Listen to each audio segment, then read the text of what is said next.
తీసుకొని దగ్గర పెట్టి మరి చదవాల్సిందిగా కోరుతున్నాను. యజమానులారా, తప్పు చేసే ప్రశాంతమ్మ మైకి ఆమెకు. యజమానులారా, పరలోకములో మీకును, మైకి మైకి నానా చదువమ్మా 7 వచనాల వరకు చదువు. 9 వరకు చదవమ్మా, 9 వరకు చదువు. యజమానులారా, పరలోకంలో మీకును యజమానుడున్నాడని ఎరిగి న్యాయమైనయు ధర్మసారమైనదియు మీకు దాసులైన ఎడల చేయుడి. ప్రార్థన యందు నిలకడగా ఉండి కృతజ్ఞతాస్థుతులు గలవారై దాని యందు మెలకువగా ఉండుడి. మరియు నేను బంధకములో ఉంచబడుటకు కారణమైన క్రీస్తు మర్మమును గూర్చియు నేను బోధించవలసిన విధముగానే ఆ మర్మమును వెల్లడిపరచునట్లు వాక్యము చెప్పుటకు అనుకూలమైన సమయమును దేవుడు దయచేయవలనని మా కొరకు ప్రార్థించుడి. సమయము పోనీయక సద్వినియోగం చేసుకొనుచు సంగమునకు వెలుపటి వారి ఎడల జ్ఞానము కలిగి నడుచుకొనుడి. ప్రతి మనుషునికి ఎలాగూ ప్రత్యుత్తరము ఇవ్వవలెనో అది మీరు తెలుసుకొనుటకై మీ సంభాషణ ఉప్పు వేసినట్లు ఎల్లప్పుడూ రుచిగలదిగానో కృపాసహితంగానో ఉండనీయుడి. ప్రియ సహోదరుడును ప్రభువునందు నమ్మకమైన పరిచారకుడును నాతో కూడి సేవకుడవైన తుదికి నన్ను గూర్చి సంగతులన్నీ మీకు తెలియజేయుచున్నాను. దేవుడి పరిశుద్ధ వాక్యం. 9 మీరు మా స్థితి తెలుసుకొనున్నట్లు మీ హృదయంను అతడు ఆదరించినట్లును అతనితోనూ కూడా నమ్మకమైన ప్రియ సహోదరుడైన ఓనేసియు మీ యొద్దకు పంపుచున్నాను. ఇతడు మీ యొద్ద నుండి వచ్చిన వాడే. వీరిక్కడికి సంగతులన్నీ మీకు తెలియజేతురు. పరిశుద్ధుడా, ప్రేమ కలిగిన తండ్రి, వాక్యము చదివిన బిడ్డను బట్టి నిస్సంలో ప్రార్థిస్తూ, అయ్యా ఇప్పుడు నేను ప్రభా మేము ధ్యానిస్తూ ఉండగా ప్రభా నీ లేఖనంలో ఉన్న సత్యాన్ని సంఘము గ్రహించడానికి, సంఘము ప్రభా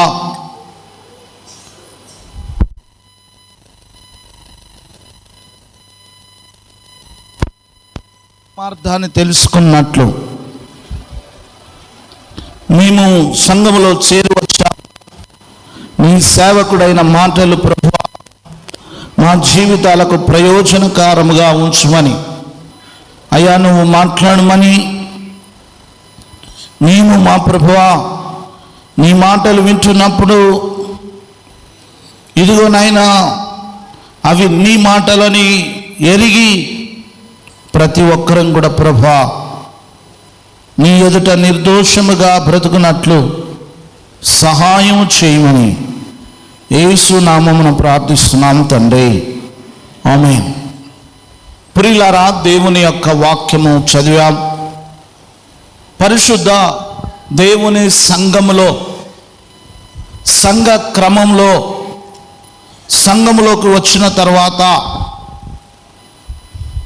ఇప్పుడు ఈ సంఘంలో కూడి ఉన్న మనందరం కూడా మొదటి వారం అనగానే అందరం కూడా ప్రభు బల్ల కొరకై సిద్ధపడి వచ్చాం. ఈరోజు దేవుని యొక్క క్రీస్తు రక్తము, క్రీస్తు శరీరములో నేను పాల్గొనాలి కనుక ఈరోజు ఈ మొదటి వారంలో నేను తప్పకుండా ఆలయానికి వెళ్ళాలి అని కొంతమంది దేవుని ఆలయానికి వస్తూ ఉంటారు. మంచిది, అందరము కూడా అదే ఉద్దేశంతో వచ్చాం. దేవుని యొక్క సంఘానికి వచ్చిన తర్వాత సంఘములో ఉన్నటువంటి మనలను దేవుడు కొన్ని పరిచర్యలకు సంఘములో దేవుడు వాడుకుంటాడు. మనం కనుక ఎఫెసీ పత్రికలో చూస్తే సంఘములో 5 రకాలైన పరిచర్యలు మనకు కనబడతాయి.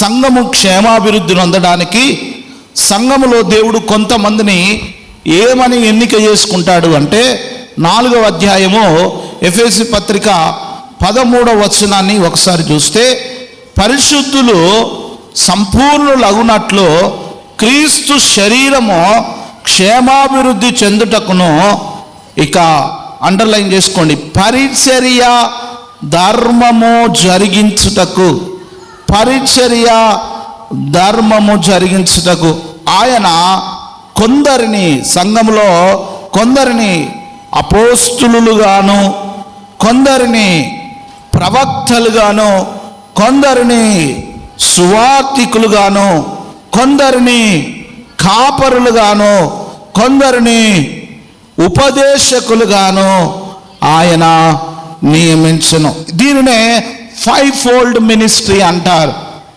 5 రకాల పరిచర్యలు సంఘములో ఉన్నాయి. సంఘంలో పరిచర్య చేసేటువంటి సేవకునితో పాటు పరిచారకులు కావాలి. ఇప్పుడు అందరిలో ఒక ప్రశ్న ఉంటుంది. అందరిలో ఒక ప్రశ్న, మన ఎదుట ఉన్నటువంటి ఈ ప్రభు యొక్క బల్ల అనగా ఆయన శరీరం, ఆయన రక్తము, ఇదిగో ఆయన రక్తము, ఆయన శరీరము తీసుకోవడానికి మనందరికీ కూడా అందరితో సమాధానంగా ఉండాలని చెప్పి మనమందరం కూడా ప్రతిసారి వింటూ వస్తున్నాం. ఇప్పుడు నేను ఒక ప్రశ్న అడుగుతా, సంగమా నాకు జవాబు చెప్పాలి మీరందరూ. ఏంటి అంటే, ఈ పరిచారము చేయడానికి పరిచర్య వేరు, పరిచారకులు వేరు. ఇది అర్థం చేసుకోవాలి మీరు. పరిచర్య చేసేది వేరు, పరిచారకులు వేరు. ఈ బల్ల ఇచ్చేటప్పుడు, ఈ బల్ల దైవ సేవకుడు ఇస్తున్నప్పుడు, ఈ దైవ సేవకుడితో పాటు ఈ బల్లను పంచడానికి పరిచారకులు కావాలి. పరిచారకులు కావాలి. ఆదిమ సంఘము నుండి కొంతమంది క్వాయర్ వారు దీన్ని ఇచ్చేవారు, కొంతమంది స్త్రీల సమాజం వాళ్ళు ఇచ్చేవాళ్ళు, కొంతమంది పురుషులు ఇచ్చేవాళ్ళు, కొంతమంది యవనస్తులు ఈ యొక్క ప్రభు యొక్క శరీరాన్ని, రక్తాన్ని సంఘంలో పరిచారకులుగా చేస్తుండేవారు. ఇప్పుడు నేను మిమ్మల్ని ప్రశ్న అడుగుతున్నా, నాకు ఆన్సర్ చేయాలి అందరూ. ప్రతి క్రైస్తవ సహోదరుడు ఈ యొక్క ప్రశ్నకు సమాధానం చేయాలి. అదేంటి అంటే, ఈ పరిచారకులుగా చేయడానికి మనకు ఏ అర్హత ఉండాలి? ఈ పరిచారకులుగా ఈ పవిత్రమైన బల్ల పట్టుకొని పంచడానికి మనకి ఏ అర్హత ఉండాలి? ఏ అర్హత ఉంటే ఈ పరిచారకులుగా దీనిని మనం ముట్టుకోవడానికి, తాకడానికి, పంచడానికి అర్హత పొందుతాం?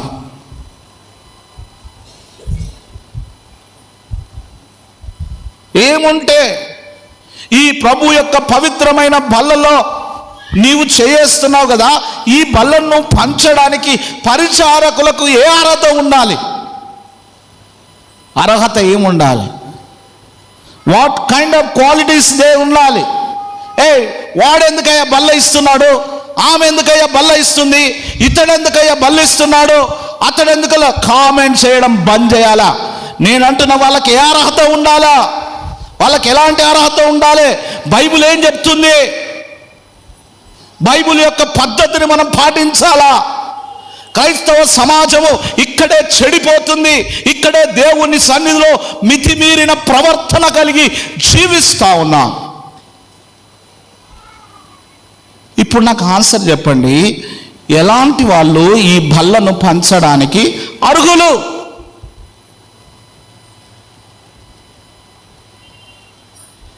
అసలు బైబిల్ ఎవరిని పరిచారకులుగా చెయ్యమని చెప్తుంది?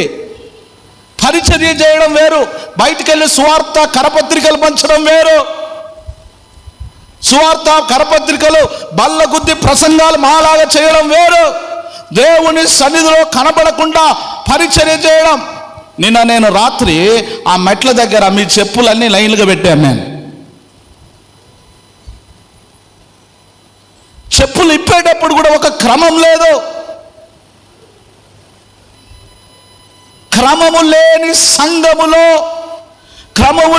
సంఘములో ఇది రాసి పెట్టుకోండి, దేవుడు ఉండడు. దేవుని సన్నిధి ఉండదు, దేవుని ప్రసన్నత ఉండదు. పరిశుద్ధత లేని సంఘములో, పరిశుద్ధత లేని గుడారములో దేవుని సన్నిధి ఉండదు. ఈ బల్లను తీసుకున్నా సరే ఇది నామకార్థమే, ఇది జస్ట్ నామినల్ క్రిస్టియన్ చేస్తున్న ప్రాక్టీస్. ఇది హోలీనెస్, పరిశుద్ధత అవసరం మనకు. ఎవరు ఈ బల్ల తీసుకోవడానికి అర్హుడు అంటే మనం గత వారంలో నేర్చుకున్నాం. అసలు ఈ బల్లను పంచడానికి ఏ అర్హత కావాలి, ఇవ్వడానికి ఏ అర్హత కావాలి? ఇక బైబిల్లోకి వెళ్ళి మనం చూద్దాం. ఆ అర్హత ఏంటో నేను చెప్తాను, మీరు రాసి పెట్టుకోండి. మీ నోట్లో, మీ బైబిల్లో, మీ గుండెలో రాసి పెట్టుకోండి. దానికి అర్హత, ఎలాంటి అర్హత మనకు ఉండాలో. అర్హత లేనిది మనం ఆ కార్యాలు చేయడానికి లేదు. ప్రియులారా, పరిశుద్ధ సంఘములో ఆత్మీయ తండ్రిగా కొన్ని విషయాలు సరిచేయాల్సిన బాధ్యత నాకుంది. సరి చెయ్యకపోతే దేవుడు నన్ను లెక్క అడుగుతాడు. సరి చేయకపోతే దేవుడికి సింహాసనం ఎదుట చేతులు కట్టుకొని నిలబడి నేను దేవునికి సమాధానం చెప్పాలి. గతంలో బల్లలో ఎవరు పాల్గొనాలంటే కొన్ని అర్హతలు చెప్పాను. సంఘంలో అందరితో సమాధానంగా ఉన్న వాళ్ళు బల్లలో చేయి వేయాలని చెప్పాను. సంఘములో ఒకరికొకరు వందనములు చెప్పుకొనచ్చు, ఒకరినొకరు మరి దేవుని ఎదుట నిర్దోషంగా ఉన్నవారు, యోగ్యమైన ప్రవర్తన గలవారు బల్లలో పాల్గొనాలని చెప్పాను. కానీ పరిచారకులు ఎలా ఉండాలో ఈరోజు సంఘములో మనం చూద్దాం. చూడండి, కొలస్సీలకు రాసిన పత్రిక 1వ అధ్యాయము 26వ వచనంలో ఒకసారి చదువుకుందాం. కొలస్సీలకు రాసిన పత్రిక 1వ అధ్యాయము 26వ వచనం. దేవుని వాక్యము అనగా యుగ యుగములలోనూ తరతరములలోనూ మరుగు చేయబడిన మర్మమును సంపూర్ణంగా ప్రకటించుటకు మీ నిమిత్తము నాకు అప్పగింపబడిన దేవుని ఏర్పాటు ప్రకారము నేను ఆ సంఘమునకు పరిచారకుడనైతిని. ఆ సంఘమునకు అపోస్తలుడైన పౌలు కొలస్సీలకు రాసిన పత్రికలో ఆయన మొట్టమొదటిగా చెప్పిన మాట ఏంటంటే, నేను ప్రసంగికుడు కంటే ముందు సంఘములో నేను పరిచారకుడును అయితిని. మైక్ బంద్ చేయమ్మా, మైక్ బంద్ చేయి. నేను సంఘములో పరిచారకుడనైతిని. ఎవరు చెప్తున్నారు ఈ మాట? అపోస్తలుడైన పౌలు. ఎవరు రాశారు? అపోస్తలుడైన పౌలు కొలస్సీలకు రాసిన పత్రిక. ఆయన చెప్తూ ఉన్నాడు, ఇదిగో నేను సంఘమునకు పరిచారకుడనైతిని. మళ్ళీ చెప్తున్నా, పరిచర్య చేసేది వేరు, పరిచారకులు వేరు. కొంతమంది మన సంఘంలో కార్పెట్లు ఎట్లా తీయడమో మర్చిపోయారు. కార్పెట్స్ తీయడం కూడా మర్చిపోయారు.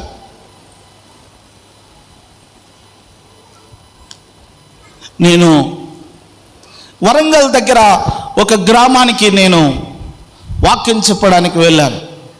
పాస్టర్ గారు చెప్పారు, 8 గంటలకు అయ్యా మా ఆరాధన ప్రారంభం అవుతుంది, మీరు రావాలి అని చెప్పారు. ఒక గంట ముందుగా 7 గంటలకు నేను వెళ్ళాను. 7 గంటలకు నేను వెళితే ఒక ఆయన బనీన్ మీద ఉన్నాడు, షార్ట్ వేసుకున్నాడు, ఆ కిటికీలు అన్నీ తుడుస్తూ ఉన్నాడు, కార్పెట్స్ అన్నీ దులుపుతూ ఉన్నాడు. చల్ల ఎంటలు వచ్చినాయి. ఇక ఆ అమ్మగారు కూడా, ఒక సిస్టర్, ఆమె ఏం చేస్తుందంటే చక్కగా అంతా ఊడుస్తూ ఉంది, నీళ్లు పోసి అంతా కూడా చాలా శుభ్రం చేస్తూ ఉన్నారు. వాళ్ళిద్దరే ఉన్నారు, వాళ్ళిద్దరే చాలా శుభ్రం చేస్తూ ఉన్నారు. నేను వాళ్ళ దగ్గరికి వెళ్ళి అడిగాను, అయ్యా పాస్టర్ గారు ఎక్కడ ఉన్నారు, మరి ఈరోజు నేను వాక్యం చెప్పడానికి వచ్చాను అని అడిగంటే ఆయన అన్నాడు, అయ్యా అక్కడ గదిలో కూర్చోండి, వస్తాడు పాస్టర్ గారు అని చెప్పాడు. ఇంకా గంట సమయం ఉంది కదా అని చెప్పి నేను అక్కడ గదిలో కూర్చొని, నాకు ఒక రూమ్ ఇస్తే ఆ రూమ్లో కూర్చొని నేను ప్రార్థన చేస్తూ ఉన్నాను. ప్రార్థన చేస్తున్నప్పుడు కొన్ని నిమిషాల తర్వాత పాస్టర్ గారు వచ్చారు. పాస్టర్ గారు వచ్చి టీ కాఫీ తీసుకొని వచ్చాడు. ఆ బనీన్ మీద ఉన్న వ్యక్తి మళ్ళీ గదిలోకి వెళ్ళి ఆ కాఫీ పెట్టి మరి నాకు తీసుకొని ఇచ్చాడు. పాస్టర్ గారు వందనములు చెప్పారు.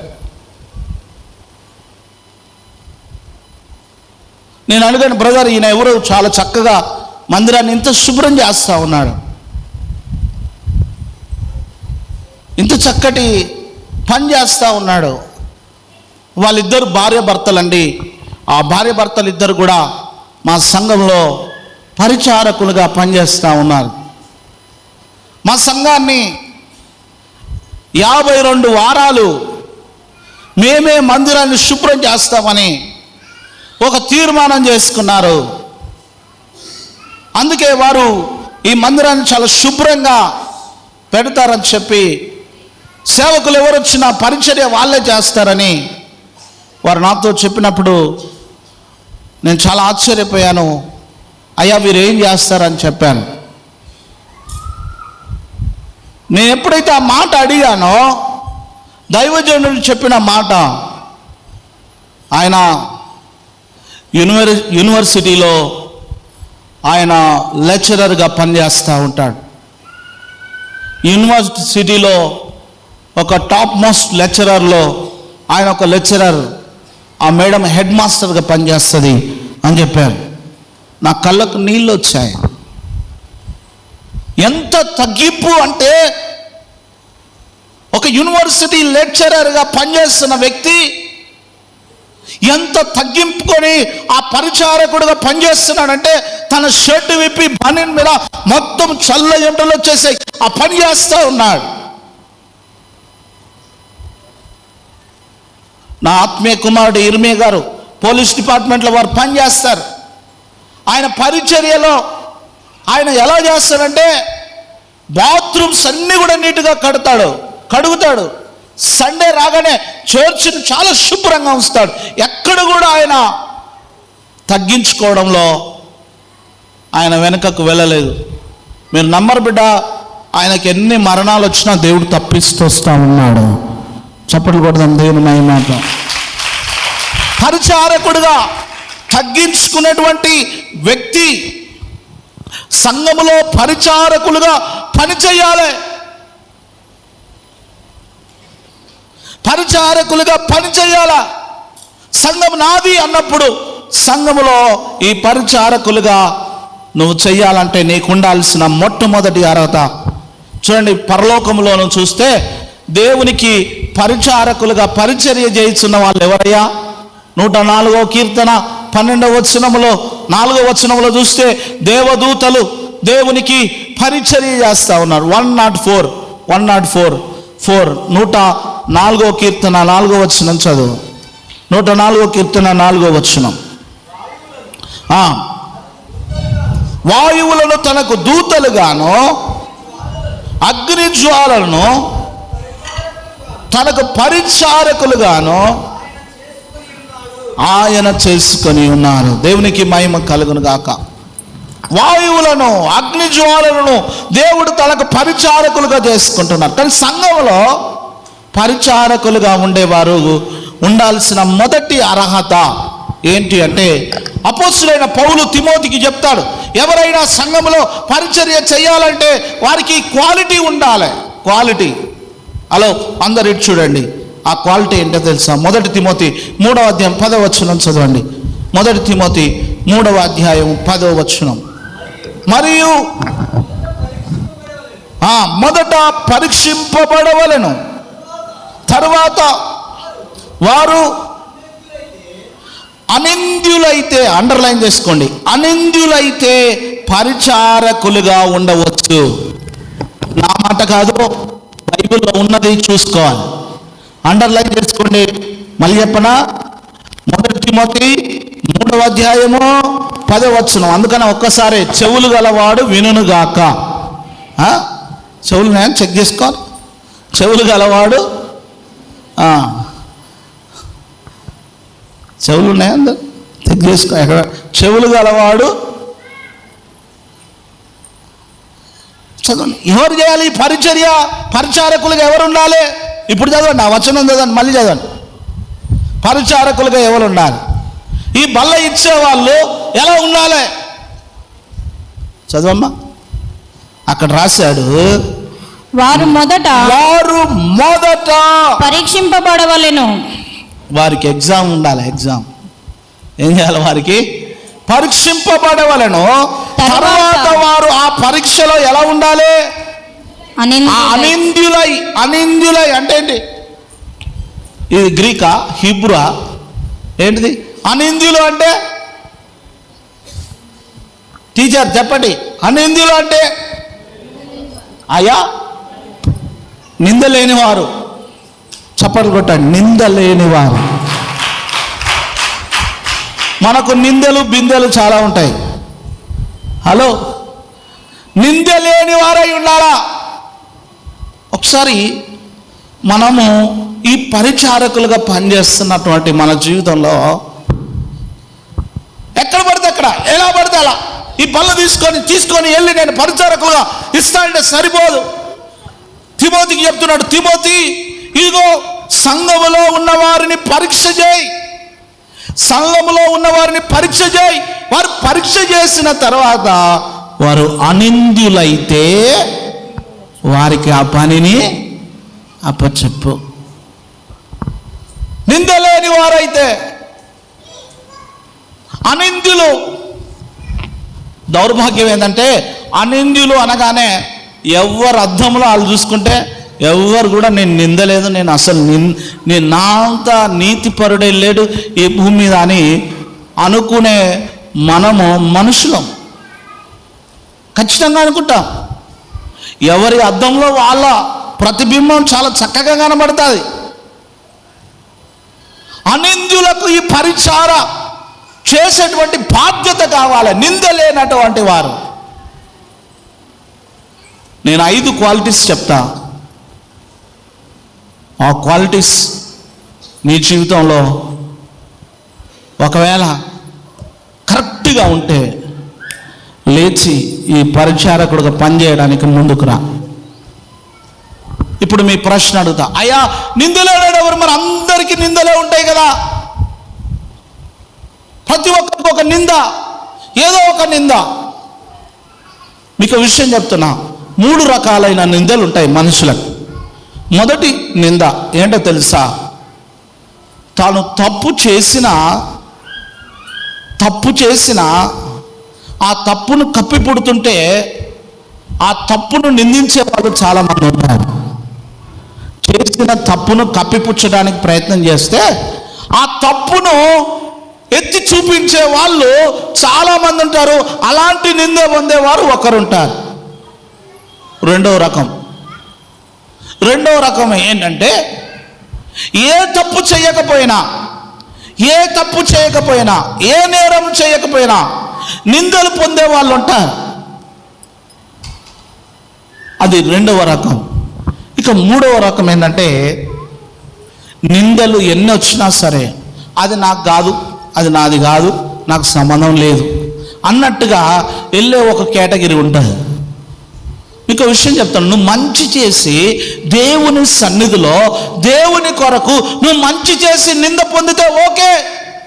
కానీ నువ్వు చెడు చేసి అనింద్యమైనటువంటి వ్యక్తిగా ఉండకుండా నిందను అనుభవించి ఆ నిందను ఈ పరిశుద్ధమైన బల్ల తీసుకొని పరిచారకులుగా పనిచేస్తే సంఘము దాన్ని యాక్సెప్ట్ చేయదు, అంగీకరించదు.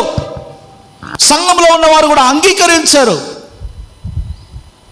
అందుకని అంటాడు, నువ్వు అక్కడికి వచ్చే ముందు నువ్వు ఒకసారి పరీక్ష చేసుకో, ఎగ్జామైన్ యువర్ సెల్ఫ్. నిన్ను నువ్వు పరీక్ష చేసుకో. అనింద్యుడిగా ఉన్నానా, నింద కలిగిన వ్యక్తిగా ఉన్నానా? కానీ ఒకవేళ నిజంగా నువ్వు నీతిపరుడుగా ఉండి నిందలు అనుభవిస్తే మత్తయి సువార్త 5వ అధ్యాయము 11వ వచనం నీకే వర్తిస్తుంది. నా నిమిత్తము జనులు మిమ్మును నిందించి హింసించి మీ మీద చెడ్డ మాటలెల్లా పలుకున్నప్పుడు మీరు ధన్యులు. మీరు అన్యులు అనలే, ఏమన్నాడు? మీరు ధన్యులు. అమ్మా నేను ఇస్తా బ్రదర్, ఈ బల్ల నేను ఇస్తా బ్రదర్, ఈ పాత్ర నేను పట్టుకుంటా అంటే ఫస్ట్ క్వాలిటీ, ఈ పాత్ర నేను పట్టుకుంటా, ఈ పాత్ర నేను సంఘంలో పరిచారకుడిగా ఉంటా అంటే నీలో తిమోతికి చెప్తున్నాడు, తిమోతి అనింద్యులైతేనే వారికి పరిచర్య అప్పచెప్పు. నిందలేని వారైతేనే.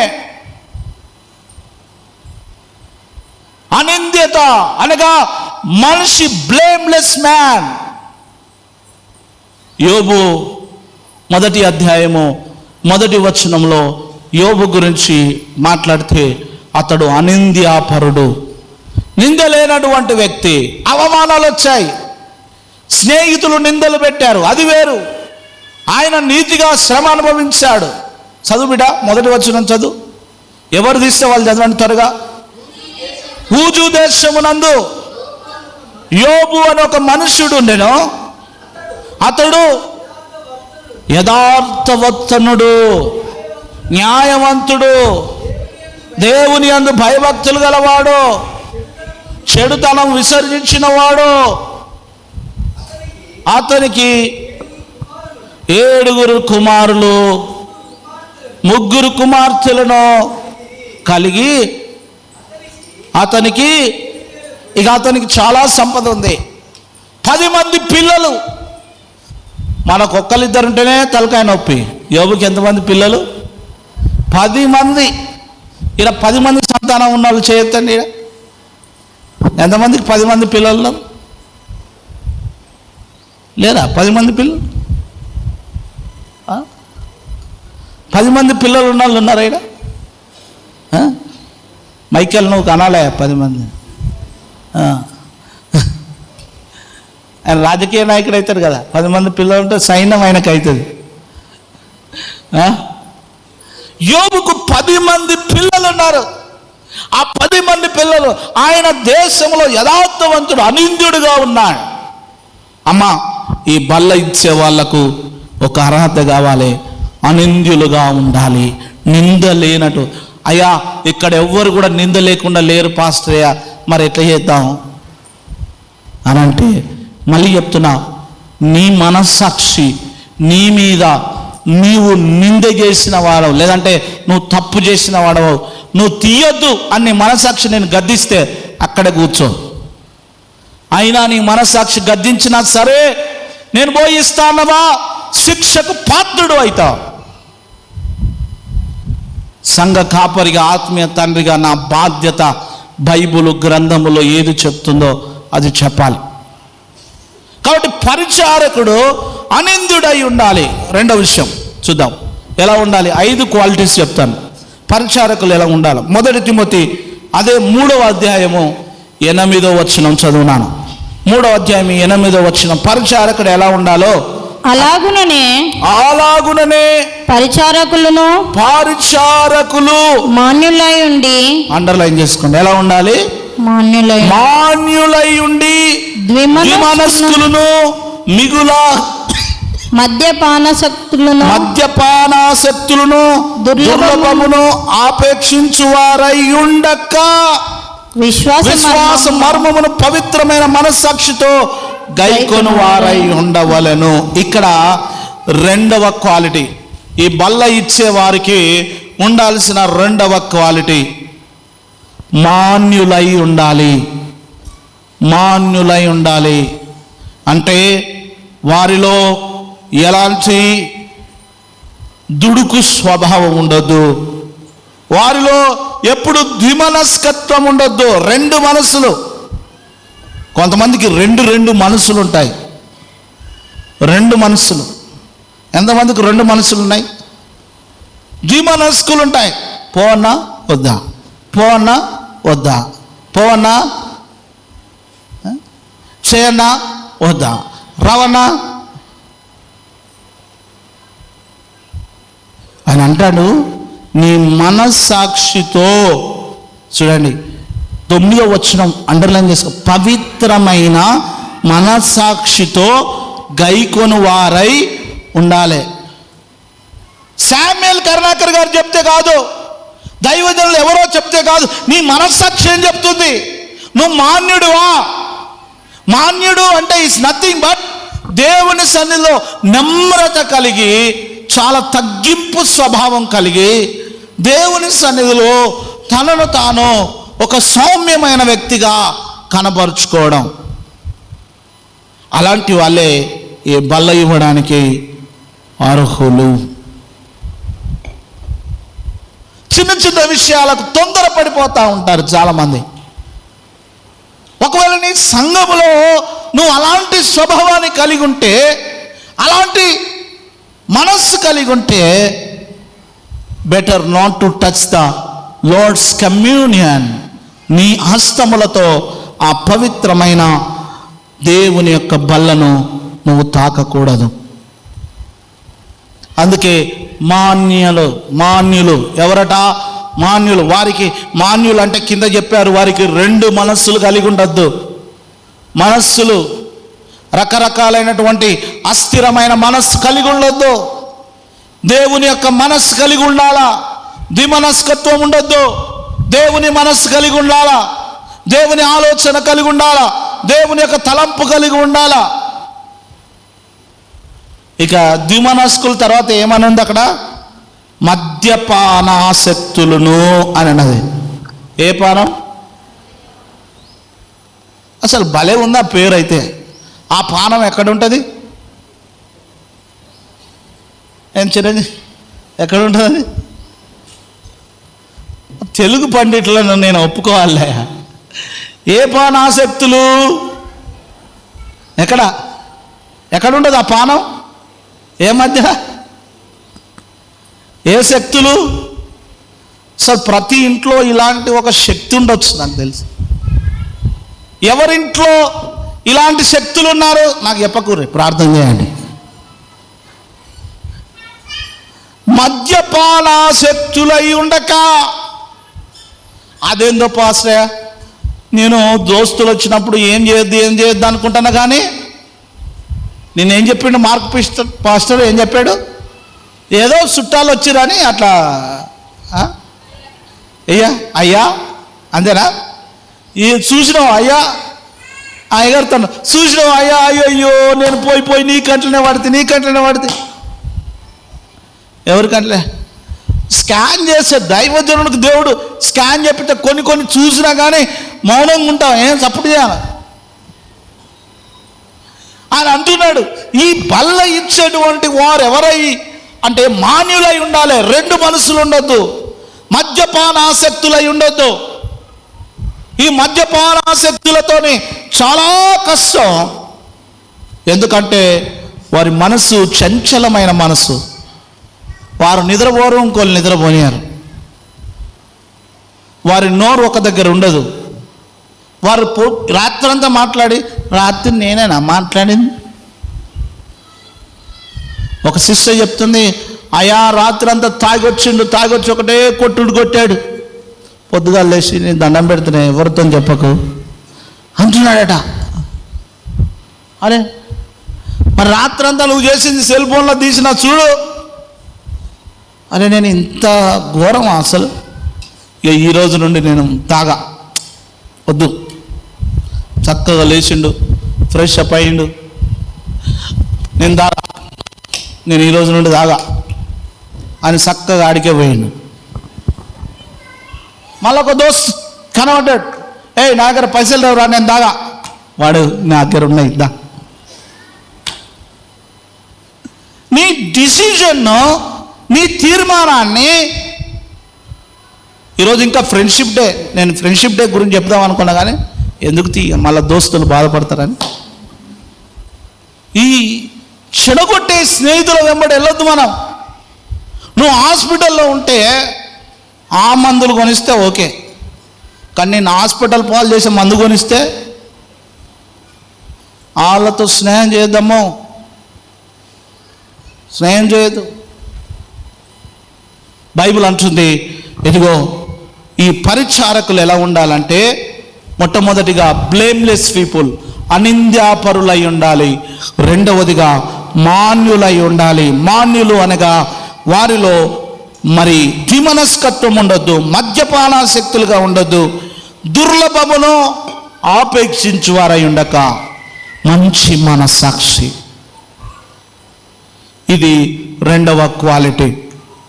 ఇప్పుడు చెప్పండి, ఈ బల్ల ఇవ్వడానికి ఈ క్వాలిటీ నాలో ఉందా? ఏంటి? నేను నిజంగా దేవుని ఎదుట మాన్యమైనటువంటి ఒక నమ్రత కలిగినటువంటి ఒక వ్యక్తి. కొంతమంది ఇంట్లో నెమ్మదిగా ఉంటారు, బయట మాత్రం లోపల. కొంతమంది ఏమో బయటనేమో సైలెంట్గా ఉంటారు, ఇంటికి పోగానే వైలెంట్గా ఉంటారు. కానీ ఒకేలా ఉండు నీ బైబిల్ గ్రంథం సెలవిస్తుంది, పరిచారకులుగా ఉండేవారు మాన్యులై ఉండాలి. ఇక మూడవది, థర్డ్ క్వాలిటీ, 2 కొరింథీయులకు రాసిన పత్రిక 11వ అధ్యాయము 15వ వచనంలో ఉంది. మనం ఎలా ఉండకూడదో ఎలా ఉండాలో చక్కగా రాశాడు. 2 కొరింథీ 11వ అధ్యాయము 15వ వచనం చదవండి.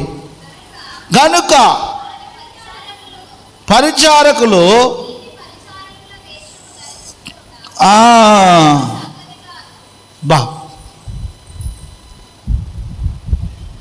ఏమనుందమ్మా అక్కడ?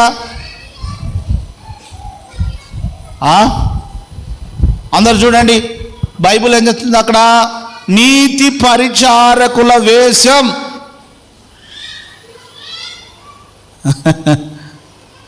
ఆదివారం ఒకేషం, సోమవారం ఒకేషం.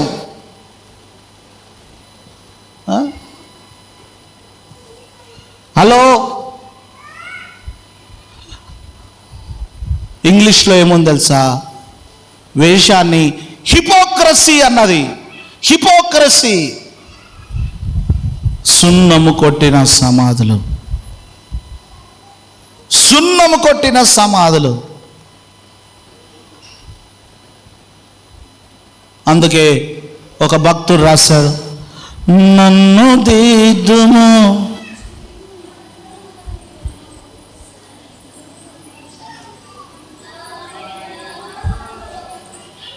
ఎవరిని దిద్దుమన్నాడు? మనమేనంటాం, వాణ్ణి దిద్దుము వీణ్ణి దిద్దుము నన్ను అయితే మొద్దు చేయి. ఏమన్నాడు? నీవేం చేయాలా?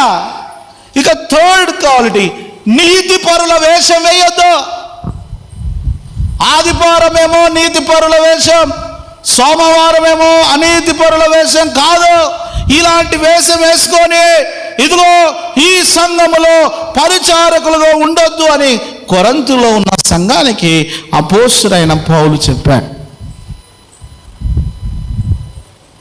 అమ్మా, నా చెల్లి, అమ్మ, అక్క, అన్న అందరికీ చేతులెత్తి నమస్కరించి చెప్తున్నా, అగ్నితో ఆట ఆడితే ఒళ్ళు గాలిపోతుంది, దేవునితో ఆట ఆడితే మన జీవితము అంతమైపోతుంది.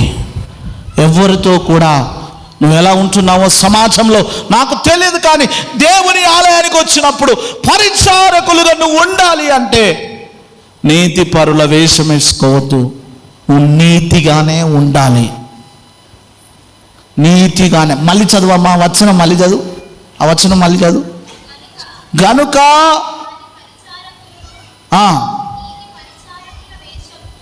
పరిచారకులను నీతి పరిచారకుల వేషము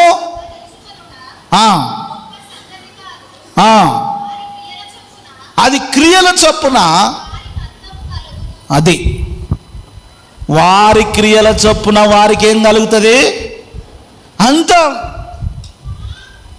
కనుక నీతి పరిచారకుల వేషం వేసుకోవద్దు. ఎన్ని విషయాలు చెప్పాను? 3 విషయాలు చెప్పాను. ఈ పరిచారకులుగా ఉండేవాళ్ళు సంఘం అర్థం చేసుకోవాలి. ఈ పరిచారకులు ఉండేవాళ్ళు మొట్టమొదటిగా ఎలా ఉండాలి?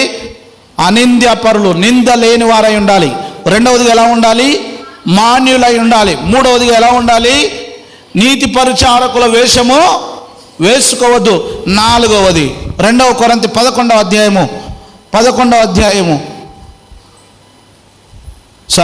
తిమోతి 3వ అధ్యాయం 1 తిమోతి 3వ అధ్యాయం చూద్దాం. 4వ క్వాలిటీ 3వ అధ్యాయం 12వ వచనం చదువు. పరిచారకులు ఏ పురుషుడు? ఏకపతి పురుషుడు. ఇక థర్డ్ క్వాలిటీ, ఏ పత్ని ఉండాలి?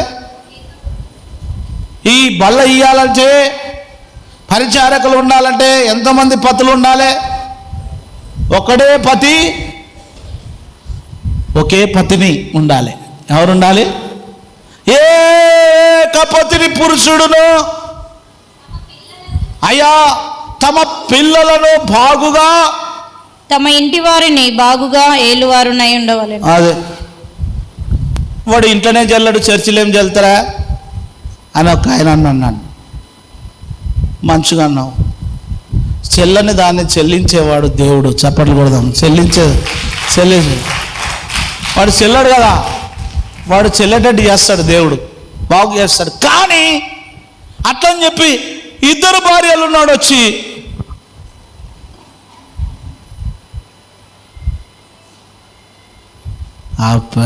అపరాధిని యేసయ్యా,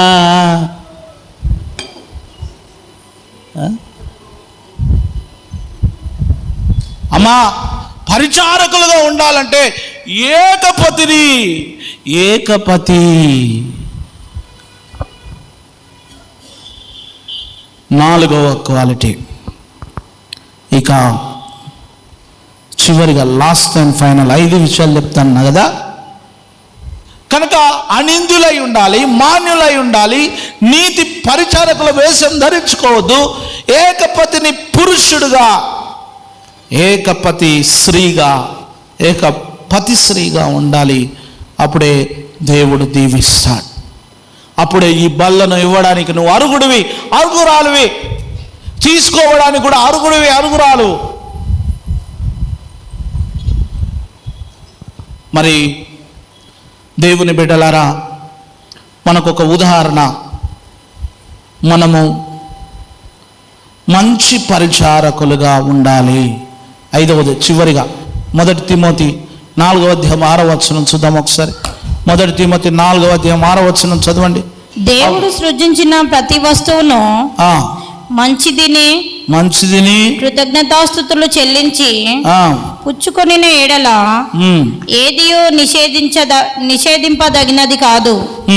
ఏలయనగా అది దేవుని వాక్యము. దేవుని వాక్యం వలన, ప్రార్థన వలన పవిత్రపరచబడుచున్నది. 7వ వచనం అపవిత్రములైన ముచ్చట్లను విసర్జించి, అపవిత్రములైన విసర్జించి దైవభక్తి విషయంలో నీకు నీవే సాధకం చేసుకో. ఎందుకు తెలుసా? 6వ వచనములు ఉన్నట్టుగా బ్రతకాలి. చివరిగా ఏం చెప్పండి? ఈ సంగతులు సహోదరులకు వివరించిన ఎడల నీవు అనుసరించుతూ వచ్చిన విశ్వాస సుబోధ సంబంధమైన వాక్యము చేత పెంపారుచు క్రీస్తు యేసునకు మంచి పరిచారకుడుగా ఉండాలి. అమ్మా, అనింద్యులుగా ఉండాలి, మాన్యులుగా ఉండాలి, నీతి వేషం వేసుకోవద్దు, ఏకపత్ని పురుషుడుగా ఉండాలి. ఇక 5వది మంచి పరిచారకుడు ఉండాలంటే ముసలమ్మ ముచ్చట్లు బంద్ చేయాలి. ఏం ముచ్చట్లు? ముసలమ్మ ముచ్చట్లు. ముసలోళ్ళు ఎంతమందిగా అంటే మేము అందరం ముసలోళ్ళమే బ్రదర్. నవీన్ బిడ్డ పెద్ద ముసలమ్మ. ఏదెటువా? అబ్బో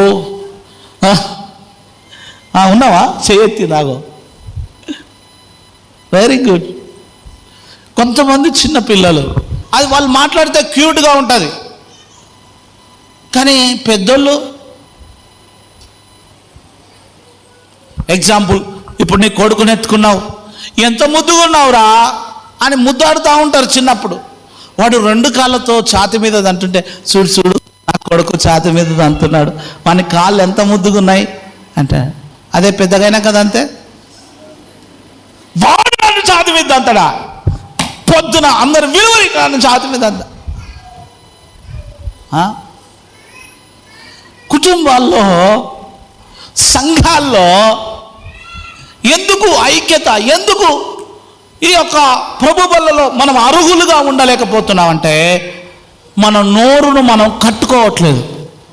మన నోరు ముసలమ్మ ముచ్చట్లు మాట, ఏడ కనబడితే ఆడ రోజుకు ఒక 50 గంటలు 20 గంటలే ఉంటాయి కదా సార్. 50 గంటలు అంటే 2 రోజుల దాకా ముచ్చట పెట్టేవాళ్ళు ఉంటారు. ఒకటే ముచ్చట, ఎందుకు చెప్తారో తెలియదు. అది కొంతమంది వింటే చెవులలోకి వెళ్ళి రక్తాలు కారుతాయి.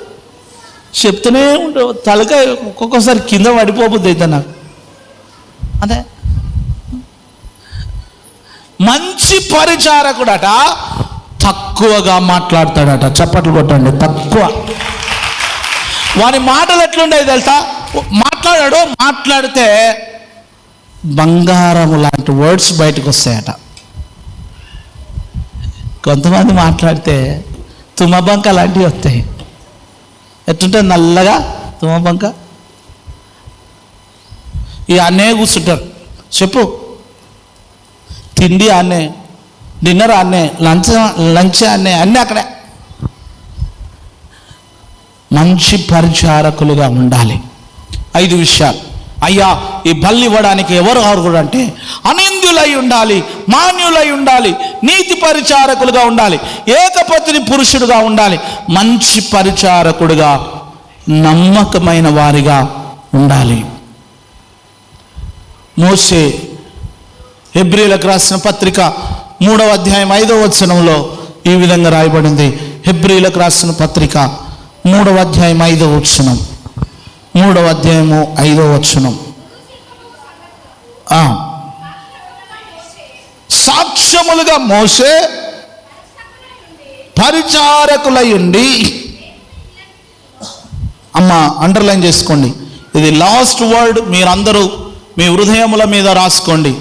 దేవుని ఇల్లంతటిలో ఎలా ఉన్నాడు? ఇక మిమ్మల్ని అందరినీ లాస్ట్గా ఫైనల్గా నేను కోరుకునేది ఏంటంటే, మీ ఇంట్లో ఎలా ఉన్నారో అది మీరు దేవునికి లెక్క చెప్పండి. కానీ గేటు దాటి ఈ ఇంట్లోకి వస్తున్నప్పుడు మాత్రం నమ్మకమైన వారిగా ఉండాలి. చప్పట్లు కొడదాం. నమ్మకమైన, పవిత్రమైన, అనింద్యులైనటువంటి నీతిపరుల వేషం వేసుకోకుండా మనమందరూ కూడా నమ్మకమైన పరిచారకులు ఉండాలి. మోసే దేవుని ఇల్లంతటిలో ఎలా ఉన్నాడు? నమ్మకంగా ఉన్నాడు. నమ్మకంగా ఉన్నాడు. తీసుకునే వారికి ఒక అర్హత అయితే, ఈ పరిచారకులుగా పనిచేసే వారికి ఈ అర్హత ఉండాలి. కనుక ప్రియమైన దేవుని బిడ్డ, ప్రభు వల్లలో ప్రవేశించుదాం. బైబిల్ గ్రంథాలన్నీ కూడా మూసేసి మీరున్న చోట మోకాళ్ళ మీద ఉండి, నేను నిజంగా నీ ఎదుట అనిందులుగా ఉండడానికి నా జీవితాన్ని కట్టుకుంటున్నాను. మాట్లాడొద్దు బిడ్డ. మీ చైర్ను కాస్త ముందు కానీ అక్కడే మోకాళ్ళ మీద ఉండండి. మోకాళ్ళ మీద ఉండండి. ప్రభు సన్నిధిలో మోకాళ్ళ మీద ఉండి